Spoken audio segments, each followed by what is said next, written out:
Welcome to MrClaff.com's review of everything world history, brought to you by Noble Review, concise review books. I'm going to take two of my more popular videos and combine them into one so that everything starts around 1200. You're going to get all of history, followed by an entire timeline at the end of the important dates. For now, I'm going to send it to Mr. Claff about 10 years ago.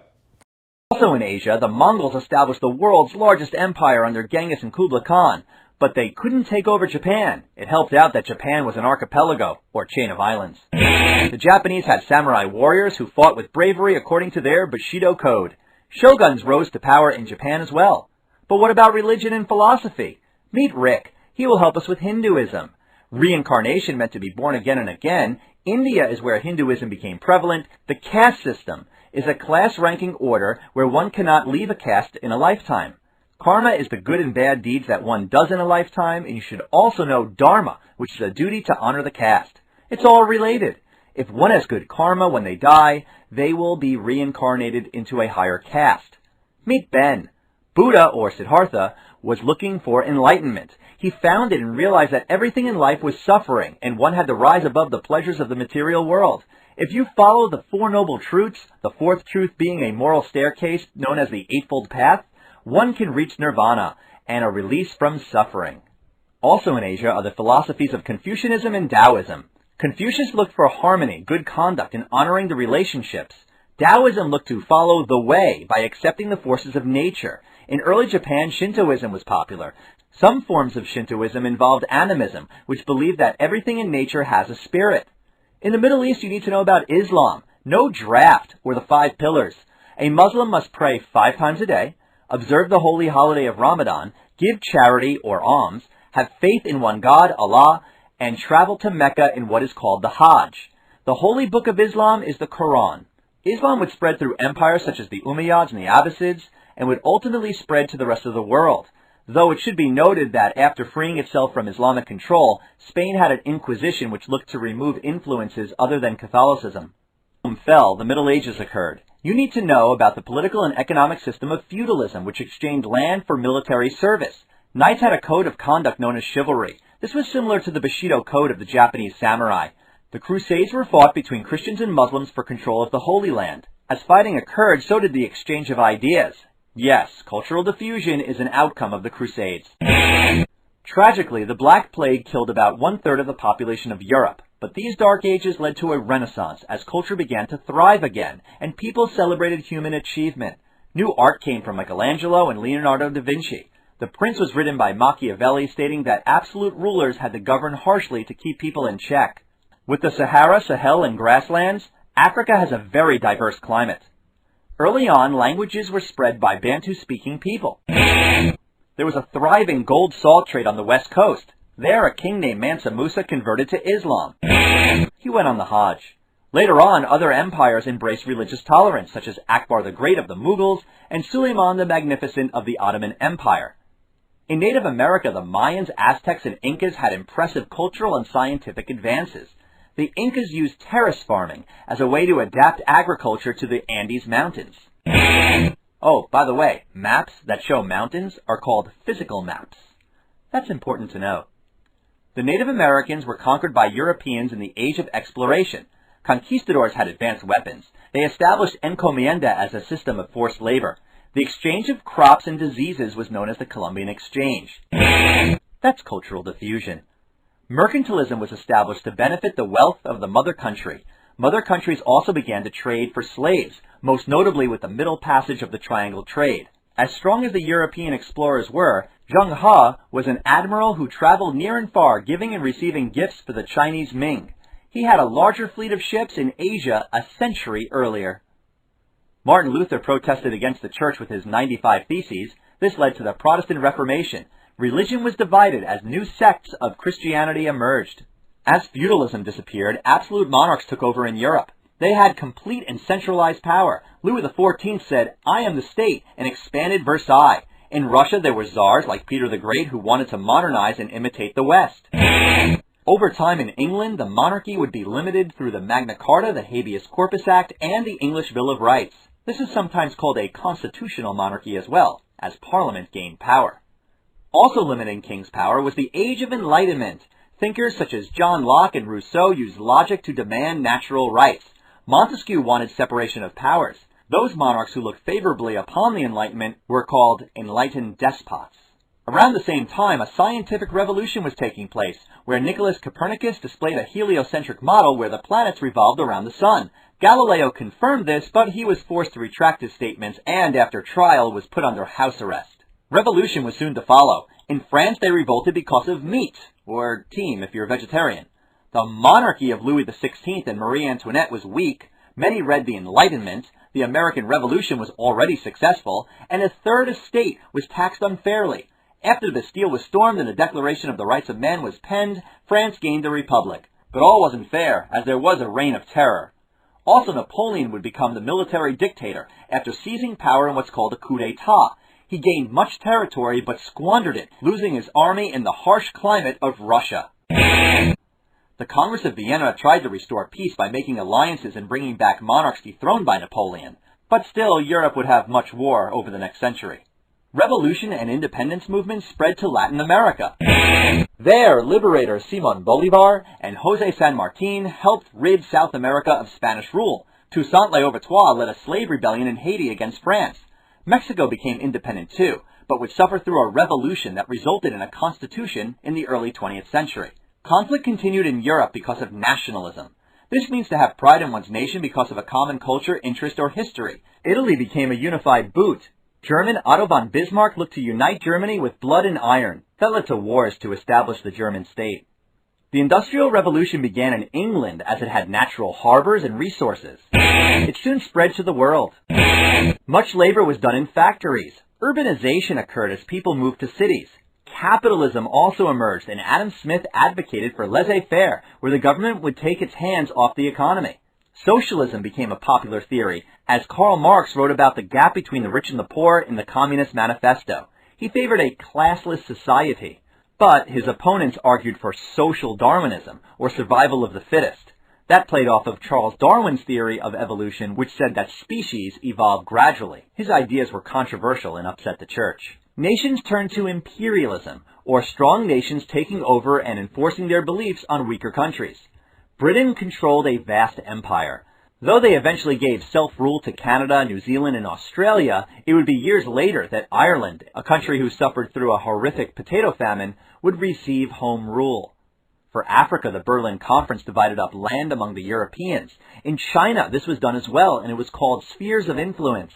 The Chinese were upset over an addiction to opium, so they fought a war, and lost. The Boxers protested foreign control and the spread of Christianity. They fought a war too, and lost. Though the Tokugawa shogunate closed its doors, Japan would also suffer from imperialism. But in the Meiji era, they modernized and imitated the West. They also became a world power. There was also protest in Britain's jewel in the crown, India. The Sepoy Mutiny was put down by the strong rule of the British Raj, as was the Amritsar massacre, which led to protesters being shot in 1919. Britain would control India until Gandhi practiced passive resistance and civil disobedience. His actions helped lead to independence in 1947. Of course, the country would become partitioned into India and Pakistan because of religious conflict. With all of the nationalism and imperialism going on, countries grew their militaries. They also started alliances. And after the assassination of Archduke Franz Ferdinand, World War I began. Russia had to drop out because of Lenin's Bolshevik Revolution, which brought communism to Russia. The Ottomans would fizzle out into Turkey, where Mustafa Kemal Ataturk would later modernize. The Germans lost World War I and were blamed for the conflict with the Treaty of Versailles. But since the League of Nations had no army, Adolf Hitler ignored the treaty and rose to power under fascism. He began to militarize. Europeans let him do whatever he wanted in a policy called appeasement. But this did not prevent World War II from happening. Teaming up with another fascist, Benito Mussolini, and Emperor Hirohito of Japan, the Axis powers were formed.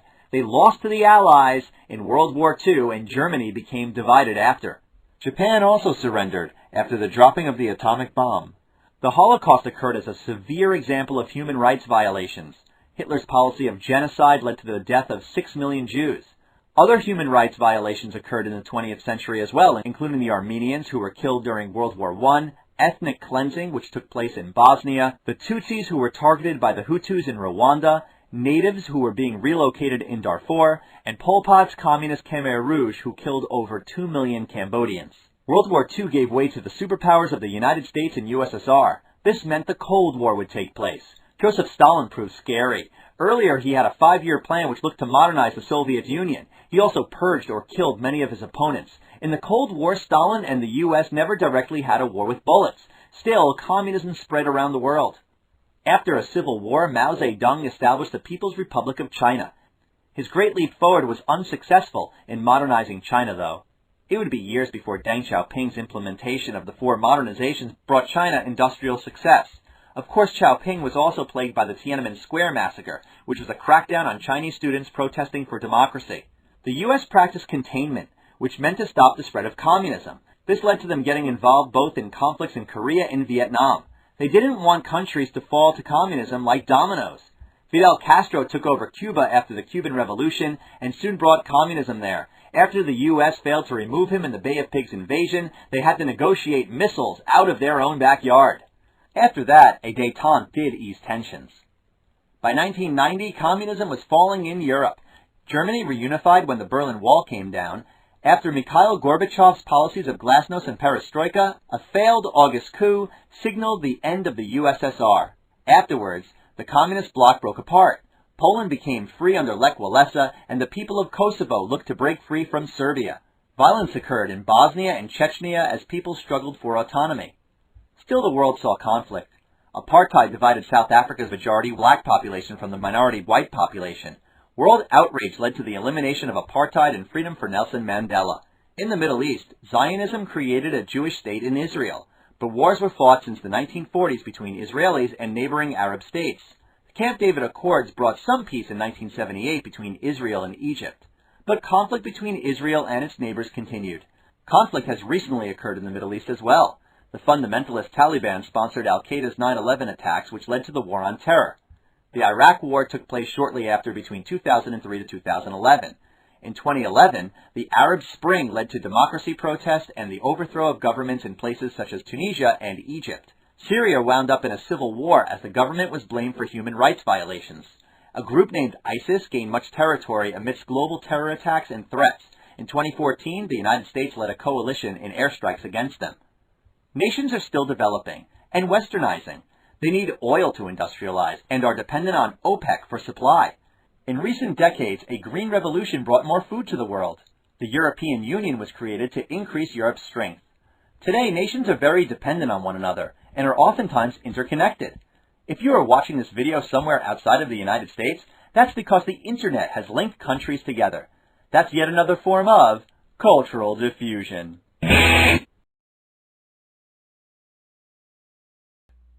During the Renaissance period from roughly 1350 to 1550 AD, you have a lot of art and literary achievements.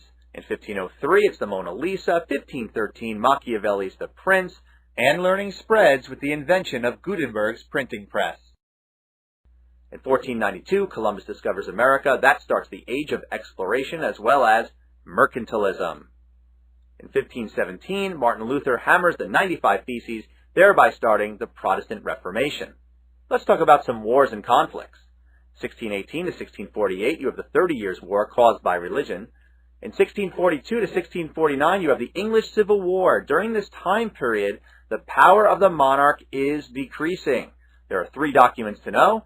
1215 is the Magna Carta, 1679 the Habeas Corpus Act, and in 1689 you have the Bill of Rights. 1 year before, it's the Glorious Revolution.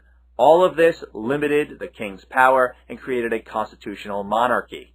Other conflicts to know about include the 7 Years' War, and of course in 1789 you have the French Revolution. That starts with the Bastille being stormed. That same year you have the Declaration of the Rights of Man. Shortly thereafter, Napoleon takes over with a coup d'etat. During Napoleon's reign, you should know about the 1804 Haitian Revolution. In addition, in 1805 you have the Battle of Trafalgar, where Napoleon is inefficient in taking over Britain. In 1812, he makes his worst mistake ever, the invasion of Russia, gets banished to Elba, escapes for 100 days, and then ultimately loses in the Battle of Waterloo. Around the same time, you have the Congress of Vienna, which has to decide how to redraw the map of Europe after Napoleon's downfall. In 1848, a series of revolutions takes over Europe. That same year, the publishing of the Communist Manifesto. In 1859, Darwin publishes his very controversial theory of evolution, and then from 1870 to 1871, it's the Franco-Prussian War. Let's talk about the age of imperialism, where strong nations were dominating weaker ones. One case in particular was the Berlin Conference, where Africa was carved up by the European powers. 1856, you have the Crimean War. In addition, in 1857, it's the Sepoy Mutiny. The First Opium War ended in 1842. In addition, in 1899, you have the Open Door Policy. The following year is the Boxer Rebellion. In 1853, Commodore Matthew Perry opened up Japan for trade. Shortly thereafter, you have the Meiji Restoration, where Japan is going to modernize. With this new technology, from 1904 to 1905, they win the Russo-Japanese War. When Archduke Franz Ferdinand was assassinated in 1914, it kicked off World War I. It ends in 1918. The Treaty of Versailles is 1919. Remember, the Russians drop out in 1917 with the Bolshevik Revolution. They fight a civil war from 1918 to 1921, and ultimately, the USSR is founded.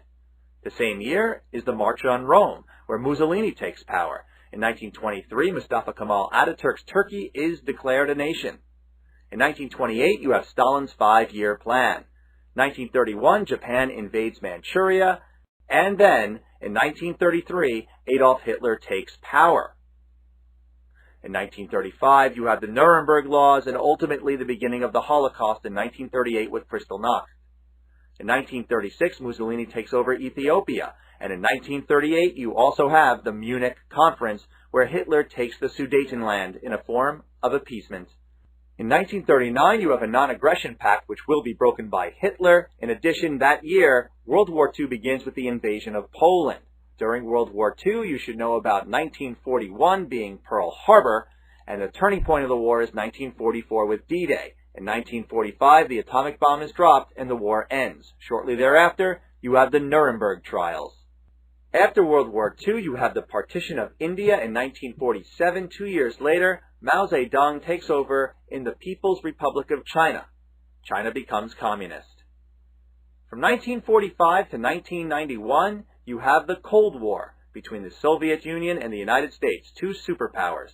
You should know about, in 1947, the Truman Doctrine and the Marshall Plan. A year later, you have the Berlin Airlift. From 1950 to 1953, it's the Korean War. And in 1962, that's the year of the Cuban Missile Crisis. Other conflicts to know about include the Vietnam War from 1954 to 1973. The Berlin Wall went up in 1961 and came down in 1989. And in 1991, the collapse of the Soviet Union after the failed August coup. You need to know about the conflicts in the Middle East, the Suez Crisis, the Six-Day War, the Yom Kippur War, and then a little bit of peace in 1978 with the Camp David Accords between Israel and Egypt. Then the next year, you have the Iranian Revolution. Let's talk about Africa between 1948 to 1994. The Rwandan genocide was in 1994. Between 1948 to 1994, it's apartheid, where there's segregation between the blacks and whites in South Africa. Nelson Mandela was released from prison in 1994 and later rose to power. For more information on all of these dates, you can subscribe to this channel for more review videos. For more review, you can get free flashcards and review sheets at MrClapp.com. We also invite you to check out Noble Review in both paperback and ebook formats. Best of luck on your tests.